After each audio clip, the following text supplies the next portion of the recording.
Hello, everybody, and welcome to today's session on transitioning to Windows. So we are here joined by Magnikos, have I said that right? Team, they'll say it probably correct, who are going to talk to us about transitioning to Windows 11. Tony, just want to pop us through to the next slide. So it's just a few technical issues from Digital Care Hub. This is for care providers who want to understand the transition to Windows 11. So Magnikos are going to run this through our stakeholders and work with us on different kind of areas of Digital Care Hub. And we thought they're the perfect provider to help kind of work you through what you need to be doing to get ready for Windows 11, which is very impending. As I said, attendees are on mute and they can't be seen, so it's only the three of us, me, Tony, and Yvonne, who can see. Please, as I said, can you use the Q&A function? I will keep an eye on it, as will Tony and Yvonne. I think she can see it. There is a placeholder for questions. I believe at the end, Tony will introduce it, but if the kind of time is suitable, he'll pop in throughout the slides as well. So do feel free to pop it in there. Just to say as well, on the phone, tap the screen to see the controls and you can choose more, and that's Q&A. Questions that we can't answer, we will come back to you and add that to the email when we send around the slides and the recording, because this will go on the Digital Care Hub YouTube channel. This webinar will last no longer than 1 hour, maybe slightly less. Everyone would love a bit of time back, I'm sure. But yeah, we will not kind of push it past the hour. And as I said, you'll have access to recordings afterwards. Over to you, Tony. Okay, thanks very much. Okay, so the pronunciation of the name, let's start there. Magikos, as in magic, trying to take the black magic out of IT. That was going to be a tagline for us, but it became way too cheesy about 15 years ago when we started, so we never used it. But we're talking today about the Windows 10 end of life. So the transition from Windows 10 to what is current and Windows 11. So first of all, let us just talk about what that sort of who I am, why I'm giving this talk today. I've been in IT for 35 years, hence the grey beard, and I've done nothing else but IT my entire career. And I started in the NHS, securing their large data centers and designing and building those, right through to more recently running my own business for small and medium-sized businesses. And we specialize in healthcare purely because of accident, because of my background and some of the other senior managers here. And now we help with anything IT related, and especially on the desktop and with day-to-day type problems. I sit on various councils. I'm a professional member of the Chartered Institute for IT. I've got lots and lots of certifications. I'm predominantly a geek who has to run a company. I've just learned to communicate with the three-dimensional people. So hopefully ask me any kind of questions and I should be able to answer most of them. If not, I will definitely come back to people. So I encourage everybody to use the Q&A throughout, and I have got a section at the end for any questions that we'll pick up, but please feel free to pop your questions in the Q&A as we go along, and if it's relevant, I'll try and pick them up as we go through. So what is this end of life notice? All products, all software products now by law have to have a known lifespan. They have to have a known functional time that they're going to still be supported and looked after by the manufacturer. And while that is a new-ish law, some large vendors like Microsoft, like Apple, like plenty of others have had to do that for some years to actually give you some idea of when these things are going to come to an end. Typically, most Microsoft products have around a 10-year lifespan, which seems like a long time at the beginning of the process, but that soon gets eaten up with delays in moving over to the new version.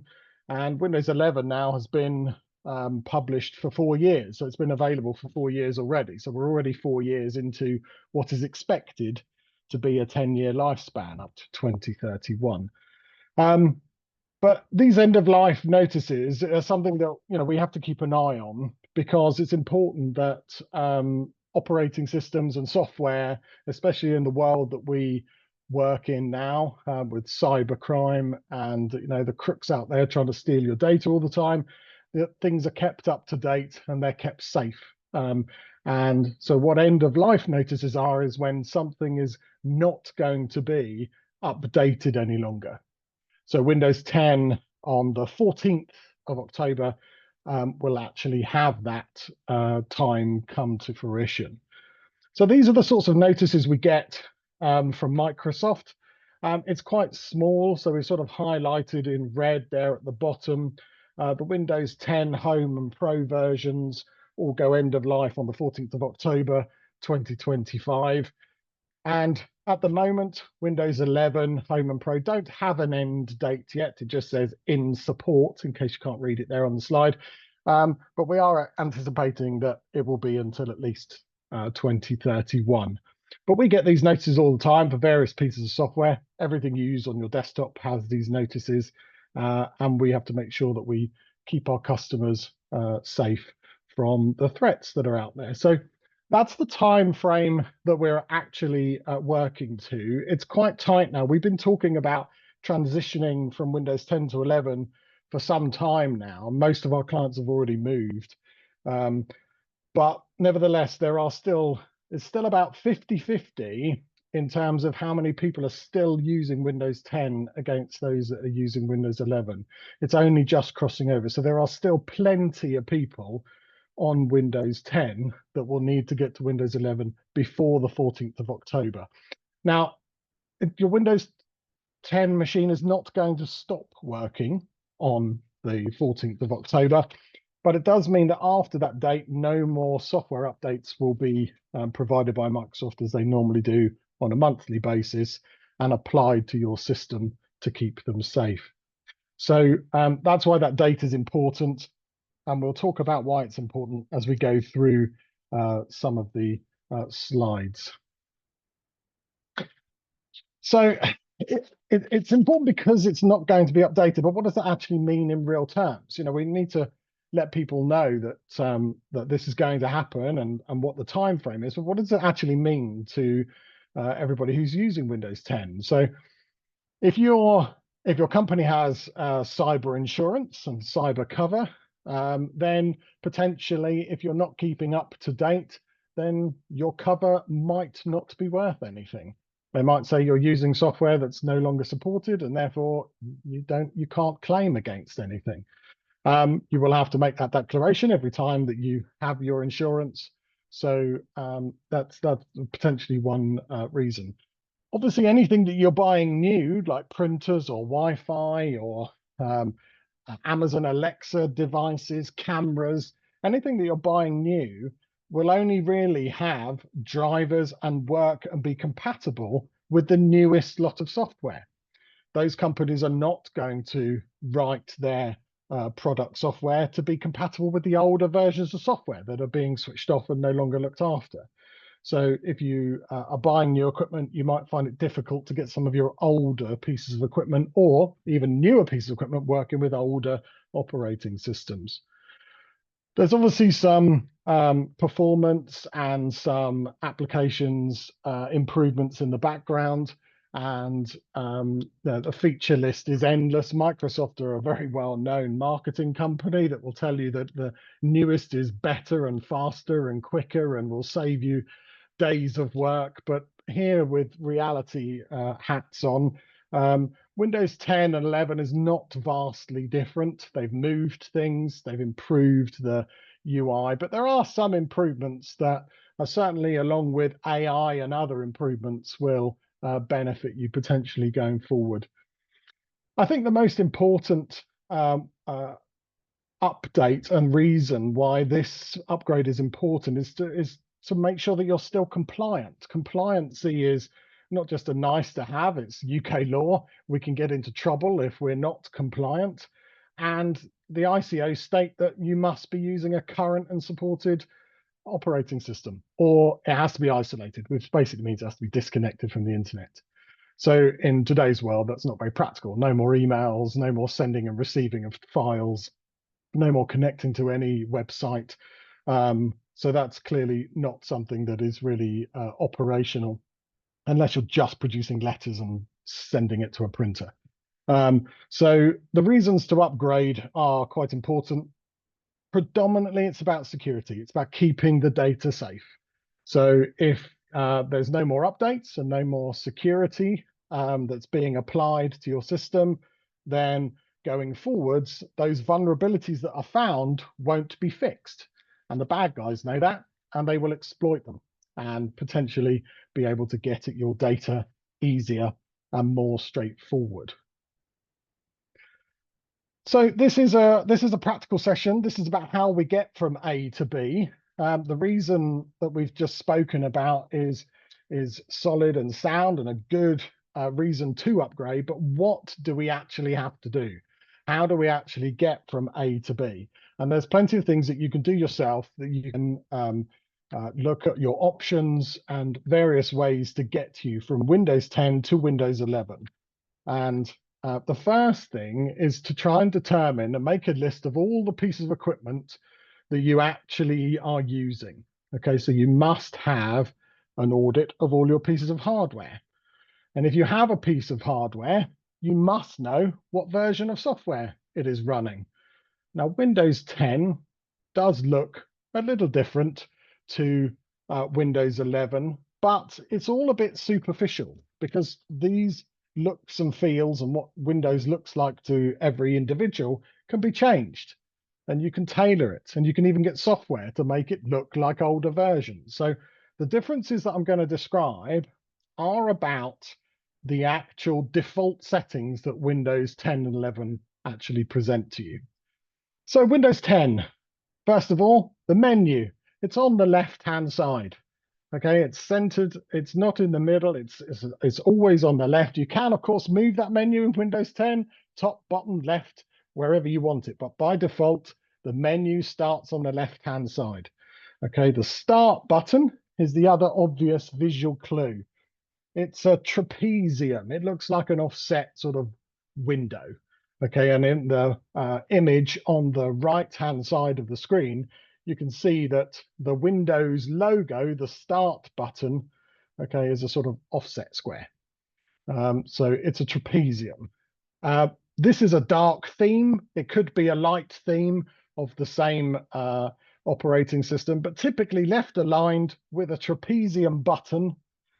And you'll see the difference in a moment when I change slides, is what you're looking for. And that will determine that you're on Windows 10 of some version.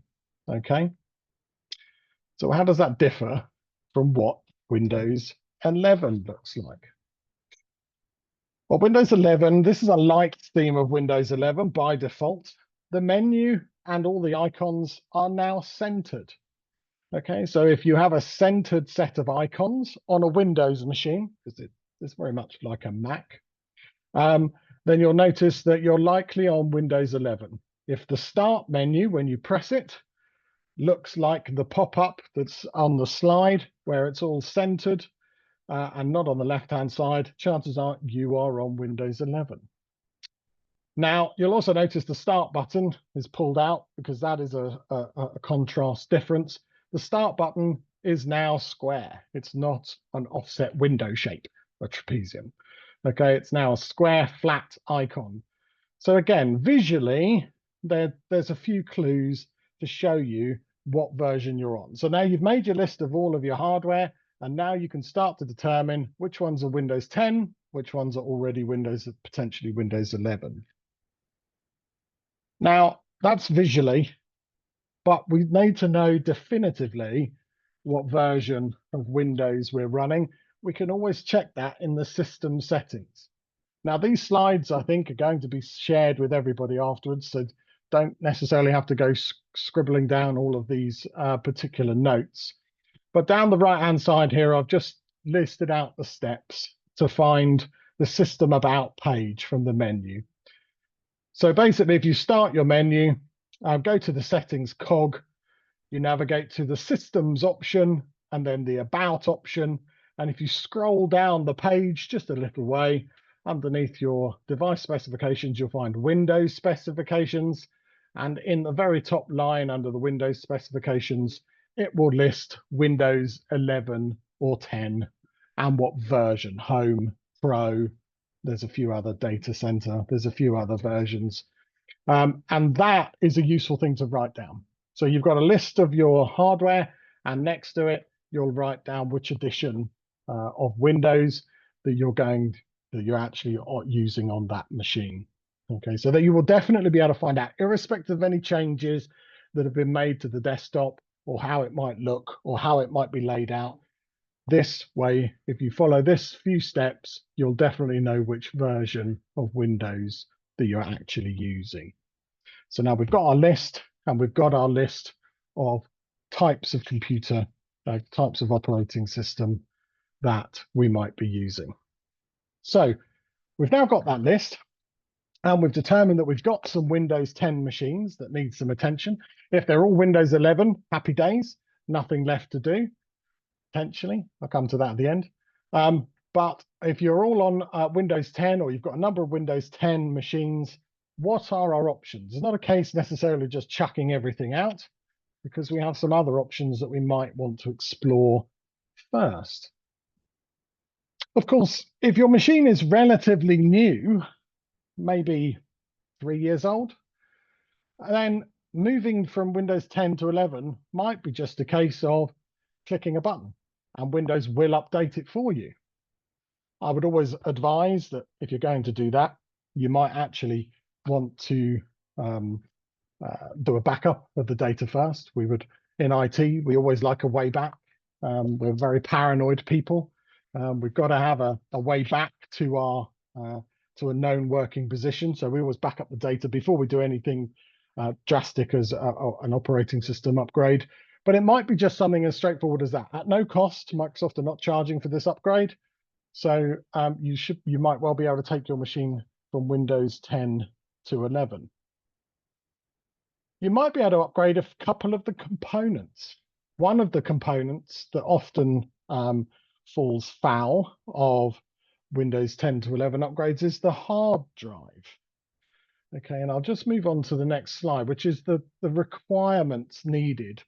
Because you can't just upgrade every machine to Windows 11. There's some specific requirements that Microsoft have put in place that must be there for you to be able to upgrade your machine. And one thing that they don't list is the fact that the hard drive needs to be a solid state drive, either an SSD drive or an NVMe drive. Now, that might not mean something to a lot of people, but there are plenty of ways that you can find that out. It's listed on your machine. We can show you or tell you how to do that if people are interested. But it will upgrade to Windows 11 on a physical hard drive. You'll just wish that you never did it, because it runs terribly. It runs so slowly. It's like using a machine that is 15 years old. So it must have a solid state drive to make it really operational and functional. But the other requirements are it can't be too old. The CPUs in the machine can't be of a certain age. If anybody is interested who has a technical background, they can't be older than 8000 series Intel processors, which means that that's about 6 years old, 7 years old. Okay. If your machine is older than that, it will not run Windows 11. There are some workarounds to get Windows 11 running on it, but you never know that the next update might break that. So you do need to be careful. Now, while you do need to understand necessarily if your machine will run it or not, but there is some help for you. So on the Microsoft website, we have there's a small downloadable app that you can download from Microsoft that will tell you if your machine will run Windows 11. So you run it at that, it'll do all the checks in the background for you, and then it will actually tell you if your machine will run Windows 11. I think there's a bit of feedback because Yvonne and I are in the same room.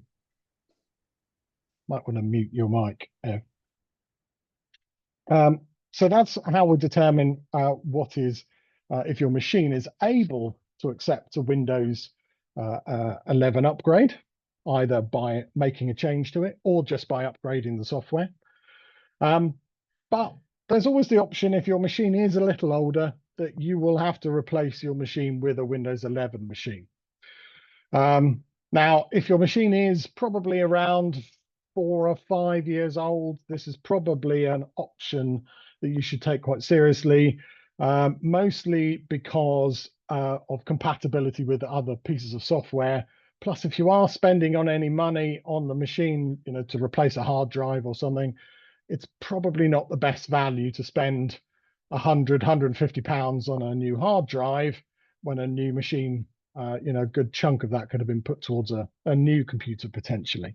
But there's a few things to consider when we actually are looking to potentially buy a new machine. And just buying a new machine might not be the only consideration that you have to make. You've got to get from using your old machine to using your new machine. So that means we've got to either move or migrate all the files and settings. So you'll need, to know how to do that. Just having a new machine running on Windows 11 isn't sufficient. Your existing applications, are you able to move them? It's not all that long ago that we used to buy perpetual licenses for things like Microsoft Office. And those perpetual licenses were tied to one single machine. So it meant that if that machine broke, or in this case, was replaced with a newer machine, that license can't be moved, can't use the same license key. It will say no. So is your licenses and are your software able to be moved to a new machine? If you're on something like Microsoft 365 or Google Workspaces, those licenses are all portable. You can move them wherever you want. But it is a consideration just before going out and buying a new machine. Is there anything that you could tidy up at the same time? This is an important thing. We don't want to just take the bad, old, getting slower system and replicate that on a new machine. Is there anything that we could get rid of that's unnecessary or that we don't need anymore? Plus, when you buy a new machine, depending on where you buy it from, it might have a lot of software on it that you are never going to use. Or worse, will get in the way of the things that you want to do with the machine. So you'll need to spend some time cleaning that up and removing all of that unnecessary software. It's all there because of licensing deals that have been done with the brokers, so that the machines could potentially be a bit cheaper to you. But it does mean that you get all this software that potentially is just running in the background, taking up your resources that you will never use. One thing that we always like to highlight is that in the care industry, we are storing special category data in terms of UK GDPR. We are storing data about third parties, about your residents, about the people in your care, okay, about their medical history, about their medicines, about anything that is personable, their religion, their sexual orientation, all sorts of things are stored in these systems. And because of that special category data, every machine that's used in the care industry should be encrypted. It's not a nice to have, it's part of UK GDPR, it's part of the compliance. Now, if you want that encryption to be seamless and not something you have to buy a license for, you must buy a pro version of Windows. So not home versions of the software. They are a bit cheaper. They're cheaper by about £50. Okay, but if you don't have a pro version of that software, you cannot encrypt the hard disk without additional software and licensing.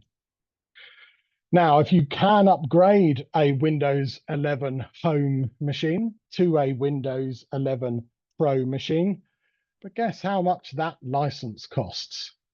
That license to upgrade from home to pro is currently £250 from Microsoft. So all of a sudden, that £50 saving that you made might not have been the best choice for your purchase. So if you're buying new pieces of hardware, okay, and you're doing this on your own without any assistance, just make sure that it's a Windows 11 pro version of software that you end up buying, or ask a question of someone who can point you in the right direction. Okay, but that's really important. It's one of the things we find the most when we audit companies and when we look at what assistance they might need. It's one of the things that is regularly missed, and most people just don't know it's a mandate. So that's buying a new machine. It might be a bit more costly, but it's got some longevity. It should last you, if you buy a good quality machine, 4, 5, 6 years out of a decent business machine. And there is one other option that we've been reluctant to talk about because Microsoft haven't really released all the information about how this might work. And that is that they have made available for the first time to domestic and small business users the ability to pay for extended support. So this means that with a small fee, you can still get updates for Windows 10. Now, there are a few things to consider when looking at this option. Firstly, this is the first time it's ever been offered, and Microsoft are not the best at introducing new services. They tend to get it right, but it tends to take them a little while. And at this moment, as I give this presentation, a month and 2 weeks away from October 14th, when they're cancelling Windows 10, they still haven't organized how businesses might buy into this extended support. They have now released the domestic home user version, which is going to cost £30 for the first year. And they are indicating that that will double for up to 3 years before they cancel it anyway. The business is likely to be a bit more expensive, but they haven't yet put in place the business mechanism to actually be able to buy it. So any day now, I'm sure they'll get it sorted. But us, from a point of supporting Windows users, and most of them in a business setting, that's a bit tricky. We can't really give the advice and guidance, and even the pricing is only approximations based upon dollar translations of a cost. They haven't released any UK actual pricing yet. Some other things that you will need to bear in mind, if you remember back a few slides, we spoke about things like if your compatibility might cause you a problem with things like printers or Wi-Fi, or if you're buying a piece of equipment, that still will be the case. Windows 10 will still be less favorable for people building new pieces of hardware, so it might become a problem anyway. Plus, you are throwing money at something that is potentially got to go at some point anyway. For some people, that's fine. And for some people, it's cost effective.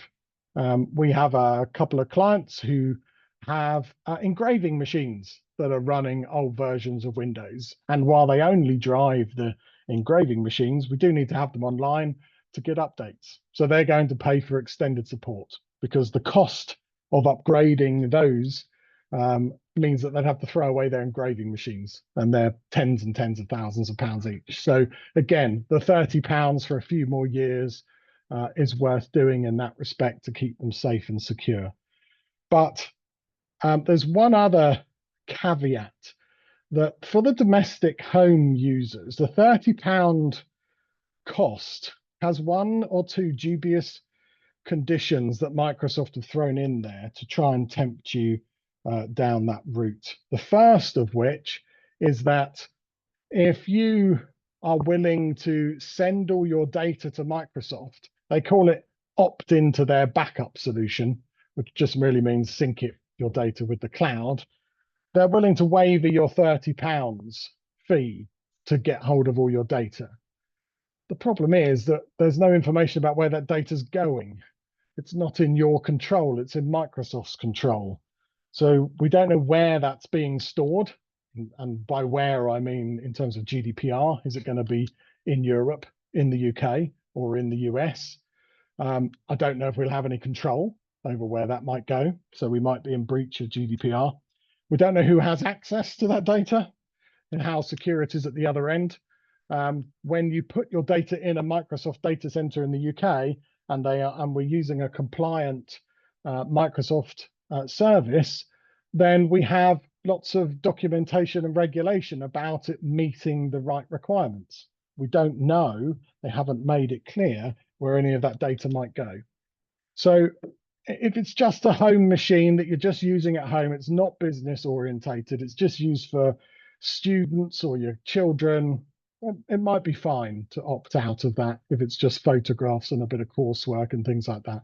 But if it's anything business related, care plans, anything that is containing any information about third parties, we have some real question marks over whether this is a valid option. But it'd be remiss of me not to mention it because it is an option. It does have a place.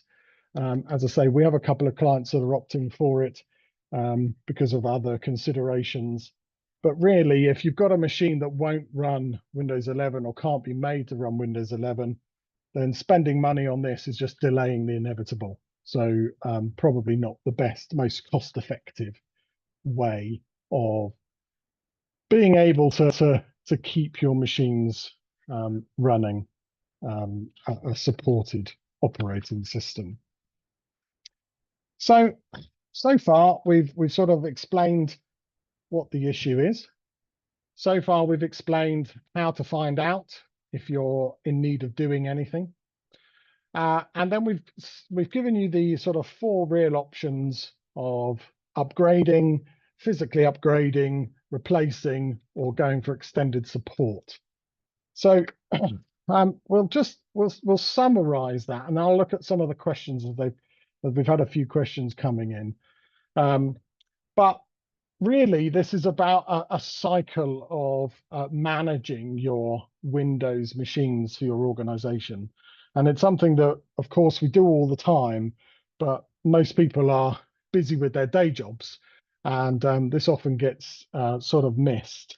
So, there's no way around finding out what pieces of hardware are used in an organization, even when we go and audit companies to find out what the sort of state of play is. Inevitably, we will go there and they will find PCs in drawers, or somebody had a laptop at home and it's been there so long they've forgotten about it. Or there's a laptop tucked in a corner somewhere that's covered in dust that maybe nobody uses anymore, but maybe they do, or it's used by the chef or to do ordering with, and it sort of gets forgotten as it's not a keen machine. So you've got to understand where your computers are and what computers you're using.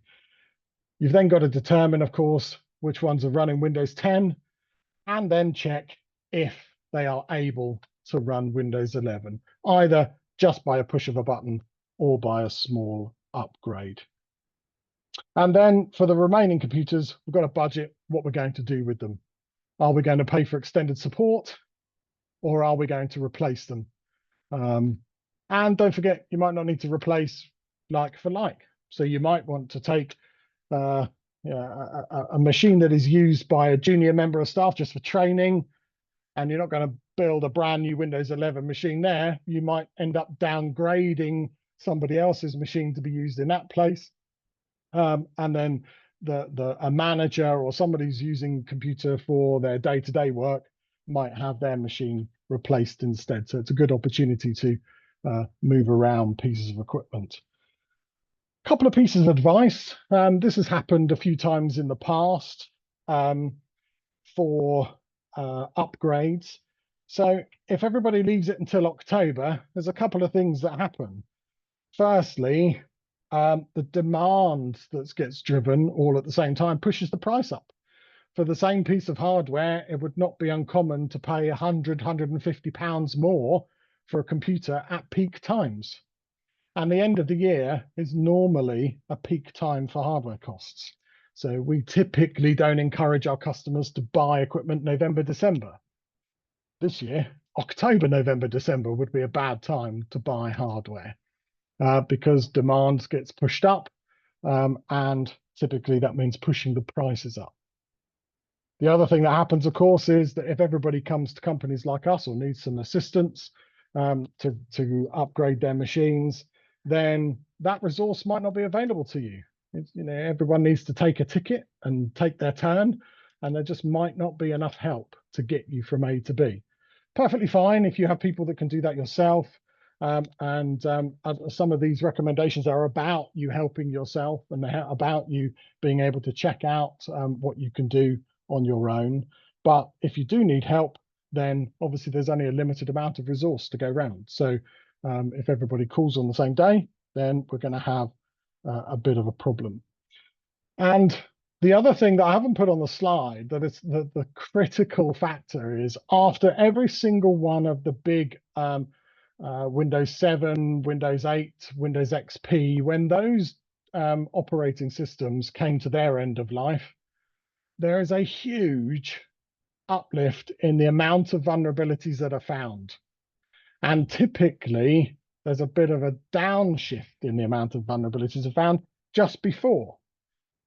And that is determined that the crooks, the bad guys out there, have found vulnerabilities for the machines, but they choose not to exploit them. They choose not to use them because they know if they hold on to them until after the date that it won't be fixed, they can use that exploit for longer before it's fixed, because it will never be fixed unless you're paying for extended support. So that's a sort of summary of where we're at. Let's work through some of the questions on the slides, if I can. Okay, we've got a few questions around help with disabilities and navigating the operating system. Windows 10 and Windows 11 have some accessibility features where you have sort of magnifying glasses and pop-up sort of keyboards, and they are very similar to one another. There are, however, I have seen one of our clients who works for the MOD. He is a blind user, and he has a screen reader, and he can touch type, so he uses a regular keyboard, but he can't read the responses. And that is a piece of software that runs on his machine that helps him. That's not built into Windows 11.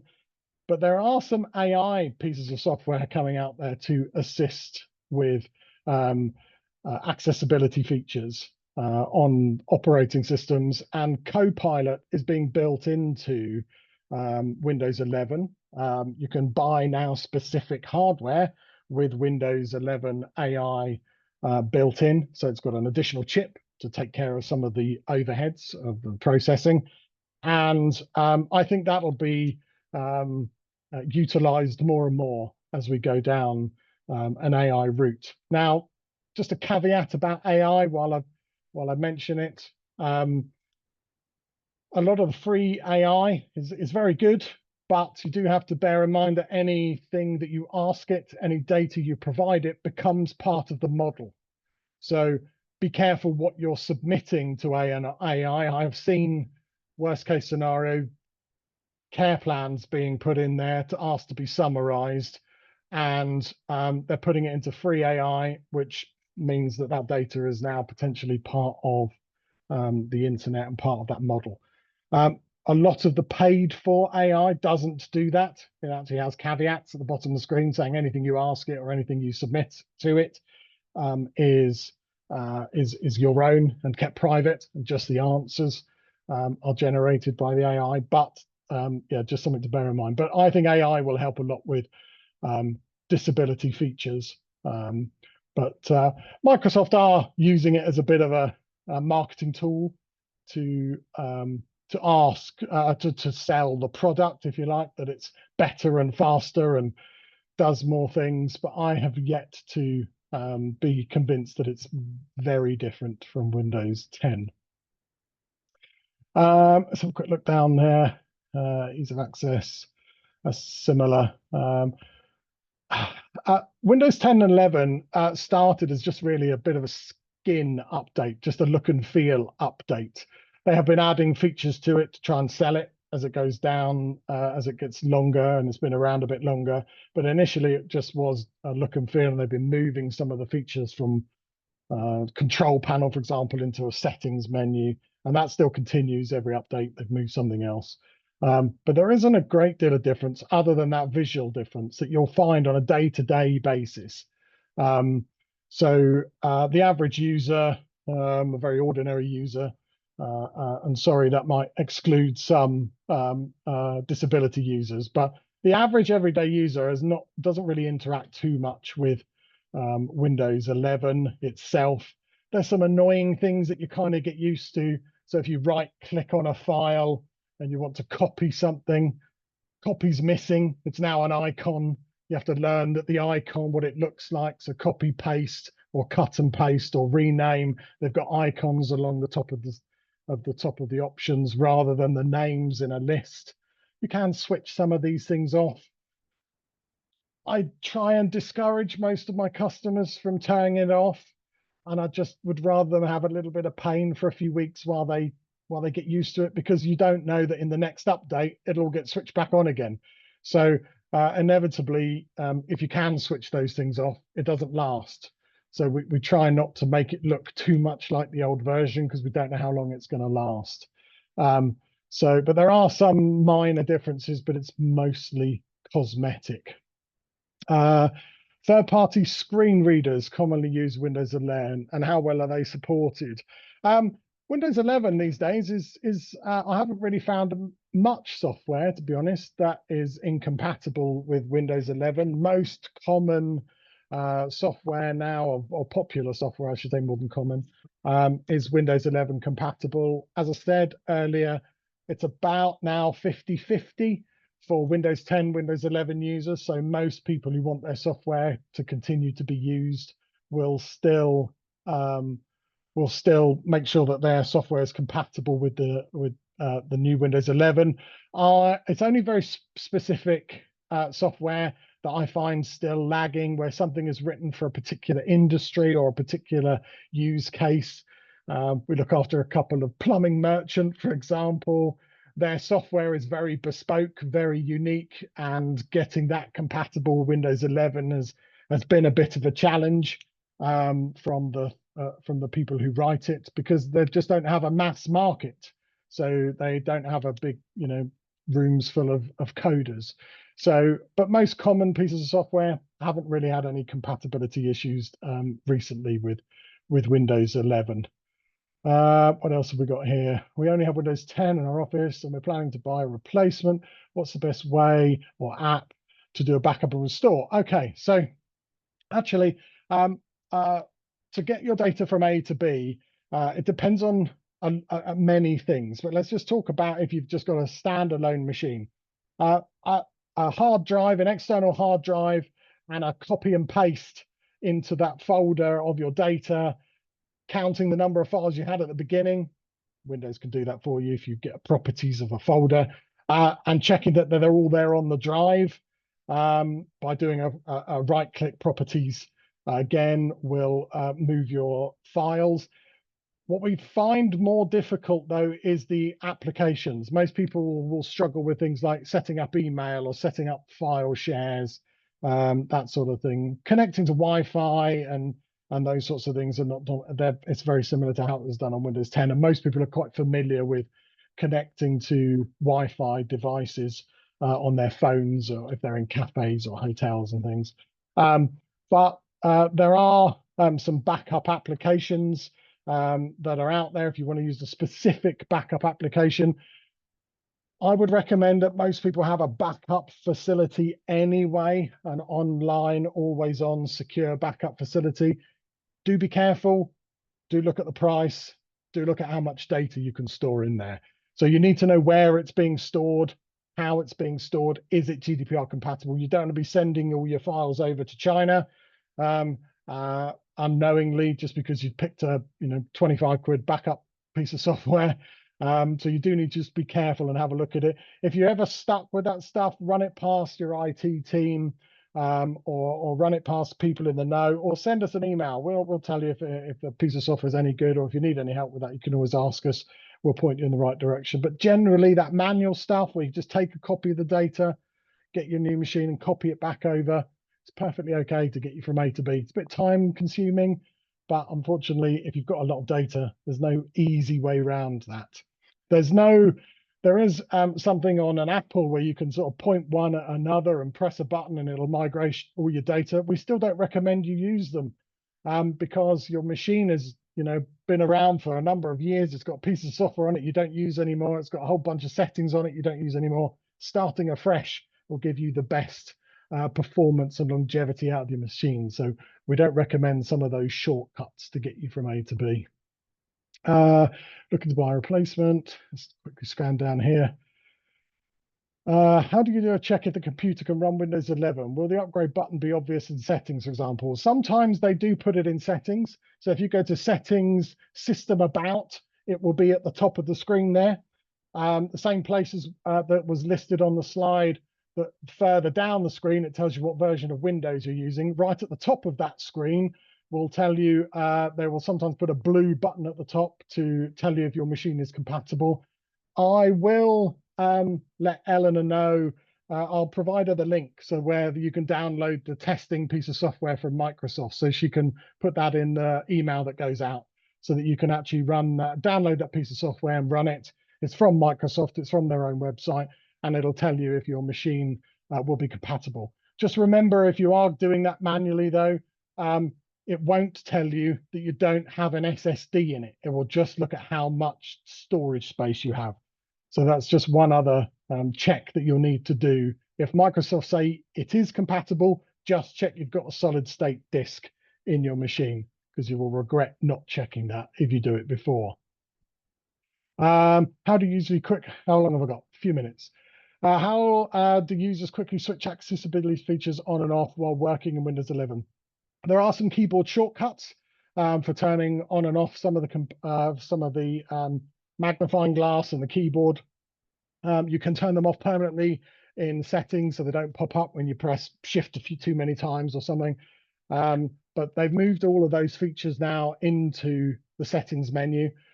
So you can do it all there. You don't now have to go and find it in various places around your machine.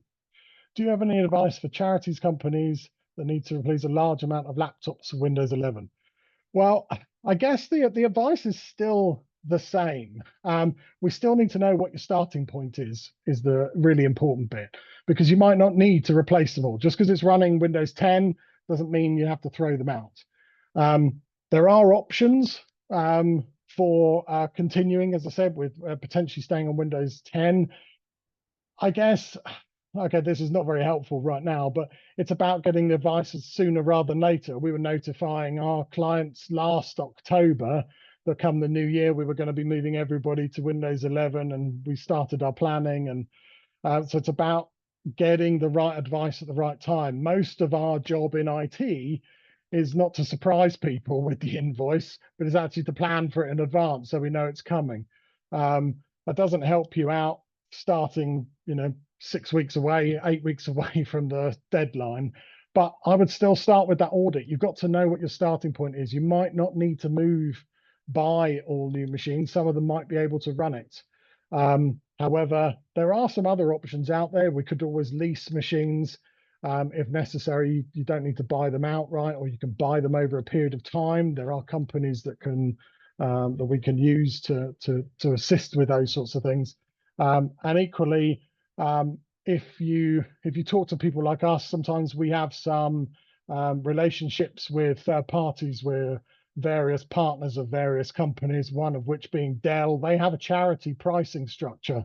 So we might be able to, again, save some money by, we have to jump through some hoops normally, prove you're a charity, prove you've been around a while, you're on the Charity Commission's website or something from memory, and then we can hook into some special pricing. So if you are a charity in a company, plan early, but there might still be some options, but happy to help you if you get stuck.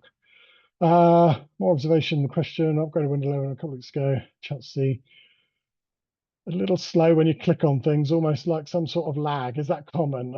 Check if you've got a hard drive. That's the sort of problems that you get if you've got a physical hard drive in the machine. It will run Windows 11, you just wish you hadn't bothered. But my machine, I've been running Windows 11 for a few years.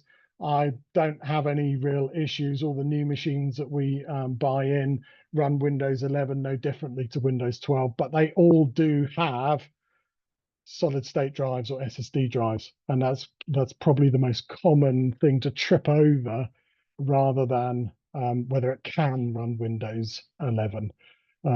So that's one thing. What else to say? If you're trying to meet, say, Windows 11 that's in Windows 10, I've had a different experience saving Zoom meetings and team meetings, kind of look and feel stuff being moved around. Yeah, so that's the most common complaint, really. I know how to use Windows 10. I know where the settings are. I know where to go and change something if I want to plug it into a second monitor and change my view or whatever. And of course, you have to go and learn where they've now put that same function, but just in a different place. So yeah, that is a bit annoying. But again, same advice as I gave earlier. I think if you take the time to learn where it is now, because if you run any software or make any changes that make it look like the old version, chances are in the next update it's going to get moved again. So it is a bit annoying and things, but yeah, the upgrade is free if the machine is compatible. Yes, it is. So if your machine is compatible and it meets all the right criteria, it's running a solid state drive, it's got a newer processor, an 8500 series, it's got a TPM security chip in it, all of these things that were on that list, and Microsoft software will tell you if you have all those things, then yes, the upgrade is entirely free. There's no cost from Microsoft to get you from Windows 10 to Windows 11. And that's a free of charge cost. Just remember, keep a backup of your data, make a copy before you do the upgrade. Our experience, we upgrade many machines here, and 90% of the time it's absolutely fine. You won't need that backup. You won't need to fall back on anything else, and make sure you've got a copy of the data. But it's for that 10% of the times that it does cause you a headache and it does cause you a problem, you're really glad you did it. So we haven't had many experiences where Windows 10 to 11 upgrade fails and breaks the machine effectively, so it won't start. But nevertheless, it is something that you just take that extra precaution. But yes, absolutely right. It is free to get you from Windows 10 to Windows 11. Okay, I think that's the bottom of the list. Yeah, okay, I think that's answered all the questions. Eleanor, I'll hand back to you. Yeah, Tony, well done. Yeah, there was a lot of good questions there. So you'll need a good cup of tea after your hour Yeah, talking. We've made it pretty much 55 minutes. So yes, really, thank you for all the questions. I think it really makes the webinar when we have a lot of interaction with the questions. So thank you. I think, yeah, I didn't realize that. Oh, we had another one. Will yeah, devices get a notification on the 14th of October that the machine is no longer supported? they might. Microsoft haven't said whether there will be a notification. They have been badgering people for the last 18 months, 2 years. So it wouldn't surprise me if there was a notification, but no. And something to bear in mind, on the 14th of October, your machine won't stop working. Okay, it's not going to just go, sorry, you can't use me anymore. You'll just be at a higher risk. But the chance of getting a notification from Microsoft, pretty likely, but it's not a guarantee. They've not actually said whether they're going to make an announcement. Brilliant, thank you. Yeah, I think revelation that the control copy, control paste thing is going to change. Or I was just asked my colleagues, I was like, we need to know if we're on this. I'm sure we are, but yeah. But yeah, it was really good. Thank you, Tony. And like it was said, we will share these slides, we will share the recording. And Tony, you mentioned about sharing the testing link. So I'm sure that's also included. But yeah, thank you everybody. We've made it to pretty much the hour, which is amazing. Lots of information. If you have any further questions, obviously Tony's details are there. Do contact Digital Care Hub and we can loop you in as well. But yeah, yeah, good luck with your transitions, everyone. Thank you very much. Thanks, Bye. everybody.